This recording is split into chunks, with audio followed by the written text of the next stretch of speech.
Industry today is under continued pressure to produce more with less. Stock handling is one area in which we can achieve real improvement with little or no cost. Educated, calm and cooperative cattle make for easier management and improved breeder-herd efficiency. It also improves the efficiency of your staff. Changing the behavioural patterns in livestock through good stock handling also helps us to keep animals and people safe, improving animal welfare and work health safety outcomes. Hi, I'm Neil McDonald. I've been involved with working dogs and stock handling and the training of people in this field for approximately 25 years. Stock handling is fundamental to an efficient pastoral enterprise where it delivers educated, calm and cooperative cattle, placing less strain on the handlers and reliance on expensive machinery. Stock handling is an important part of overall stockmanship. I will share with you the fundamentals of stock handling and give the information and tools you need to set the example in carrying out best practice weaner management in your organisation or on your property.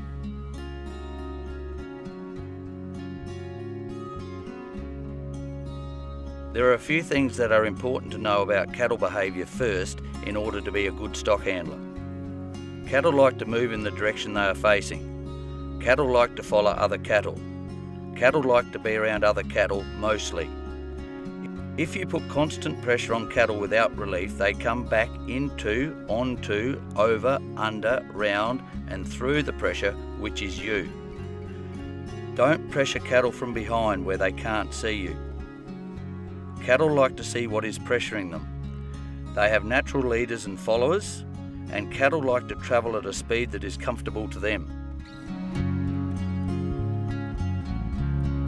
Flight zone is the single most influential factor of stock handling. It's very hard to influence cattle if you haven't got their attention, so finding the flight zone is very important. What we're going to do here is show how getting closer to the cattle or further away, we're going to actually try to establish where the flight line is. And so if the cattle are moving at the moment, you can see they're just eating or might be gently moving around, waving flies away or getting to a better position. So if they're moving at the moment, I think that's of their own accord. But what we've got to recognise is the spot where people start influence, or dogs, where the animals or the people rounding the livestock up, where they start to influence the livestock. Okay, so I'll walk in now, and as I'm walking in, the cattle are conscious of me, and when they actually start lifting their feet like that, we lift our hat, and that's an indicator or a symbol of where the flight line is.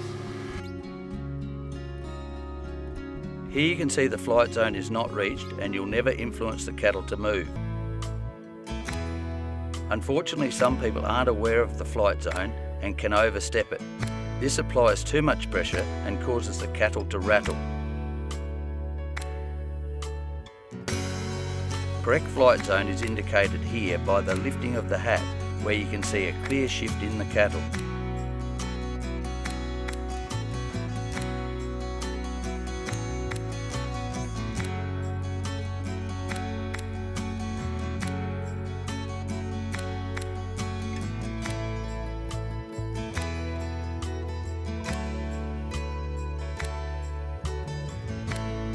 If not enough pressure is applied to the beast, it won't move at all. If you apply too much pressure, you may get lucky and scare them through the gate once.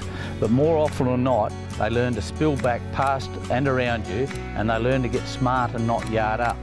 The key is to apply the right amount of pressure and give the right amount of relief at the correct time at the right spot. Apply pressure. When you get response, give relief. Whether you're working with horses, cattle or dogs, the principle of pressure and relief stays the same. Apply pressure. When you get a response, give relief. It's not how hard you spur the horse, it's the speed you give the relief after you've got the response. The natural tendency of cattle is to turn around and see what is pressuring them. So more often or not, too much pressure without relief will cause cattle to spill back past the handler. If a beast or a mob are going in the right direction, relieve the pressure. The timing of the relief is critical. It takes more pressure to start a beast than it does to keep it going. Therefore, you need to apply enough pressure to start them to move and reduce the pressure when they are flowing, especially back off as the last of the cattle are going through the gate. This simple action of consideration in giving relief as they flow through the gate is one of the many techniques that instill cooperation and good behaviour throughout the herd. Remember, timing is everything when it comes to applying pressure, getting a response and then giving relief.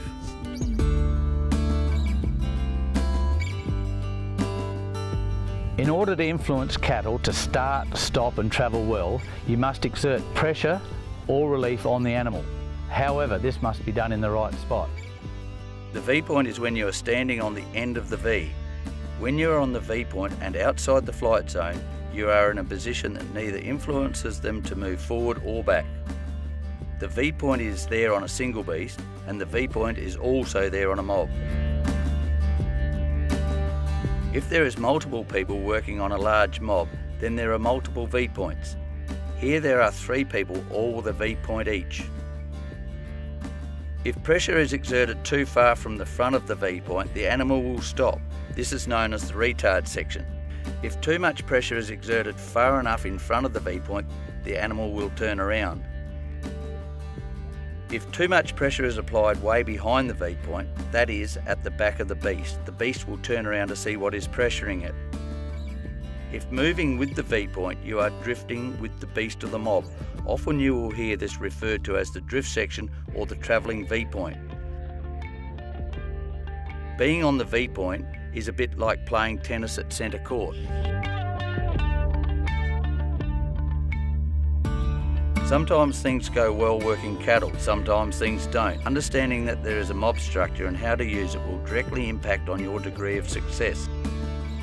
In every mob there are natural leaders and followers. You can see that we have a definite leader leading the cattle through the gate. Leaders are sometimes difficult to recognise, so for the purpose of the DVD, we have taken him away and given him a face paint. One of the secrets of success is recognising and utilising the leaders. You can see here, when the leader stops, the mob stops. When the leader goes, the mob flows. The front of the mob is known as the lead and the back of the mob is known as the tail.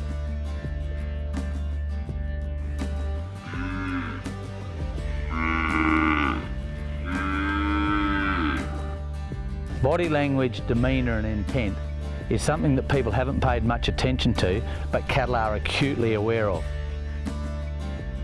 We need to be aware of how our body is encouraging or blocking movement and how our focus and intent can affect livestock.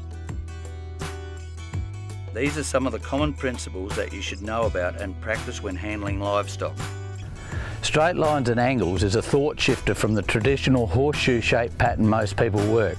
Working in a horseshoe-shaped pattern mimics predatory behaviour. For example, think of the animal doing the hunting encircling its prey. Straight lines, especially parallel lines, create corridors for livestock to work within, whereas working in a horseshoe-shaped pattern causes livestock to scrum and or peel off. Parallel lines with livestock slow them, parallel lines against livestock speed them. This demonstration shows what happens when you travel in a horseshoe-shaped pattern around cattle.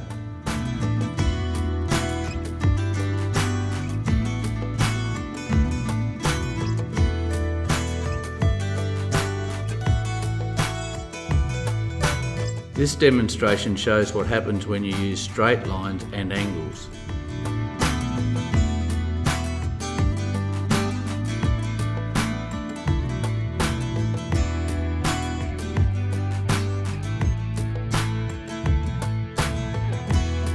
Instead of going around the cattle in a curve, travel in a straight line parallel to the fence.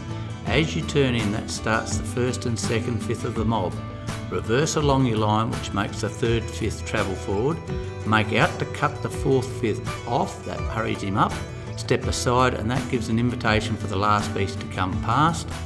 As he goes through the gate, give relief. This is the theory in practice.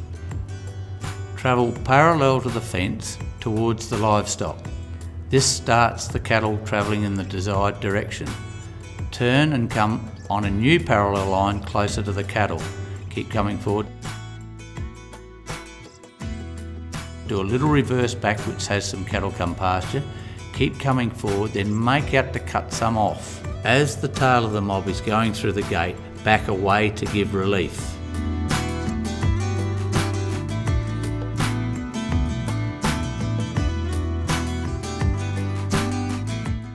The handler travels in a straight parallel line and turns in, sending the first cattle through the gate. But then people fall into the trap of moving straight towards the tail of the mob, which causes the lead to come round and the tail to turn back, making you stuck in no man's land. Cattle pick up on the direction your feet are pointed. Feet that point across in front of cattle will more often or not cancel the forward movement. The cattle think you're going to move in that direction to cut them off. Here you need to travel on a parallel line and turn in, which sends the front of the mob forward. You travel with them, but you've now got the rest of the cattle not coming.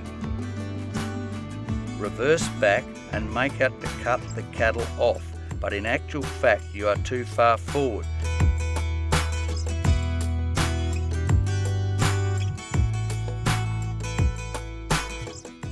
So instead of having them draw past you, they turn back towards the tail and you're stuck in no man's land again.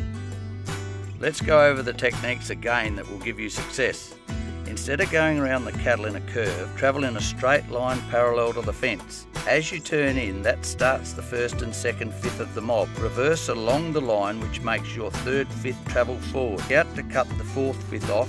That will hurry him up. Step aside and that will give an invitation for the last beast to come past. As he goes through the gate, give relief. Here we have a different shaped yard and a different mob of cattle, and the same principles are applied.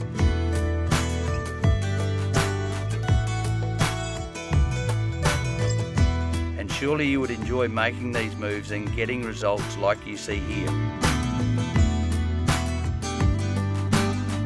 Your change of pace puts you at the right position at the right time, so that you can maintain effective contact with your mob, which creates good movement in your cattle. For example, you may need to change your pace to liven or subdue the mob or stop spills. The action of rocking from side to side in front of a beast is called the cutting horse. It encourages cattle to turn from you, collect up and move away. If you rock from side to side, they perceive you as being capable of covering their thoughts of escaping. If you stand like a statue, they will likely go around you. Do the cutting horse when the beast is looking at you. This applies pressure. When it looks away, freeze. This gives relief. This means the beast chooses to leave you and more often than not alleviates further confrontation. It's best to learn the cutting horse on a single beast. As you learn it and get your timing right, you can gain excellent results even shifting reluctant mobs. The cutting horse can be a winner in any situation. When you've found the spot that shifts cattle and you want the cattle to keep moving, keep the spot moving. You are the spot that needs to move. That is what is meant by constant footwork. Movement may need to be into them, with them, against them, or away from them. Cattle have poor depth of field perception from the side, so your body movement allows them to gauge how far you are from them. Log jams such as in gateways, races and loading ramps can be prevented by constant footwork. Knowing and using this alleviates the trouble caused by cattle that are not flowing honestly, especially through narrow areas. You need to be frequently looking forward and back to know what is happening in front and behind you. This allows you to be in position when handling cattle, which is necessary for good movement and preventing cattle from spilling and breaking away.